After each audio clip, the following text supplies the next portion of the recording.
vais d'abord vous remercier, Monsieur le Président, pour cette délibération qui permet de multiplier par 3 le nombre de référents et qui participe à installer une véritable culture déontologique dans notre institution. En dépit des lois successives, en particulier la loi Wasserman de 2022, la culture de l'alerte peine en effet à s'ancrer. C'est donc une bonne nouvelle d'avoir désormais 3 personnes pour incarner cette exigence déontologique qui est une véritable garantie démocratique, morale, mais aussi économique. Et nous nous félicitons par ailleurs que dans ces 3 déontologues, on ait une femme. L'éthique et la lutte contre la corruption sont au cœur du débat public et on assiste à une montée en puissance de l'exigence sociétale au chapitre de la déontologie, en même temps qu'on observe une dégradation des indices de confiance, à commencer par la crise de la représentation. Cette exigence est un rempart contre l'effondrement de notre démocratie et c'est un levier de choix pour lutter contre l'absentéisme et contre le vote de défiance. Du point de vue des conseillers régionaux, ce renforcement des référents est un relais précieux pour leur expertise juridique. Quand, rappelons-le, en vertu de l'article 40 du Code de procédure pénale, chaque élu qui, dans l'exercice de ses fonctions, aurait connaissance de la commission de faits susceptibles de recevoir une qualification pénale, se trouve dans l'obligation d'en avertir le procureur de la République. Au chapitre de l'économie maintenant, on observe de façon générale que la délinquance financière pèse sur les finances publiques de manière non négligeable.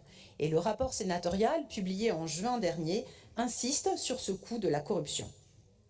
Il y a quelques années, en 2019 je crois, à l'initiative du groupe parlementaire écologiste de l'Union européenne, un institut de recherche indépendant à but non lucratif, nommé RAND, avait évalué le coût de cette corruption en France et l'avait estimé à 120 milliards par an.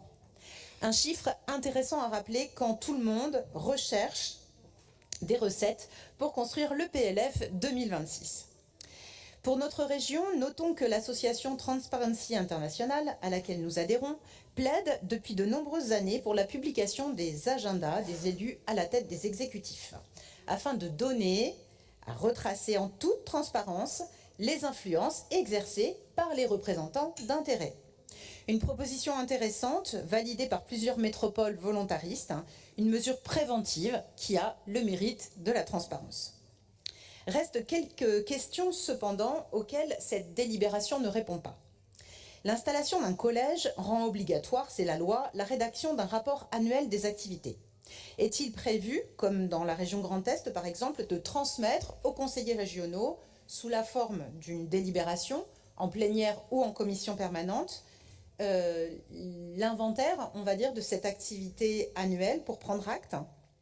Deuxième question, la prévention de la corruption et des bonnes pratiques concerne au même titre les élus et les agents de la collectivité soumis aux mêmes obligations. Nous avons d'ailleurs une charte commune.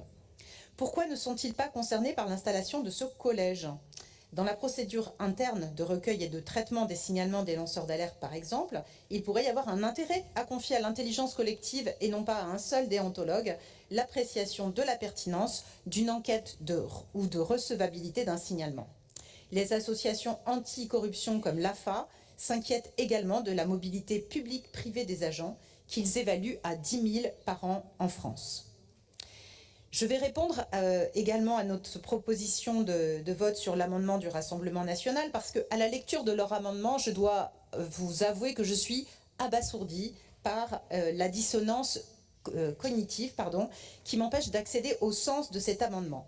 Comment peut-on prôner en introduction l'impartialité et l'indépendance comme garantie du processus démocratique, comme si la défense de la démocratie comptait dans les priorités du Rassemblement national, et en même temps proposer un mode de désignation des déontologues qui apporterait la garantie du pluralisme et de l'équilibre institutionnel. C'est une insulte à l'impartialité et à la probité de ces hommes et de ces femmes.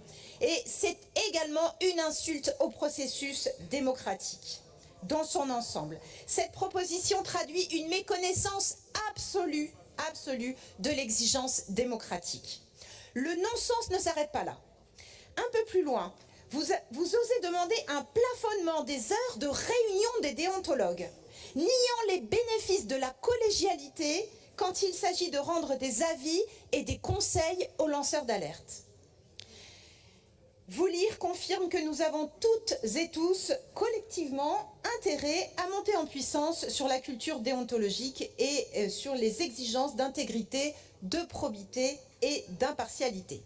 Nous sommes attendus sur ce chapitre par nos concitoyens et concitoyennes.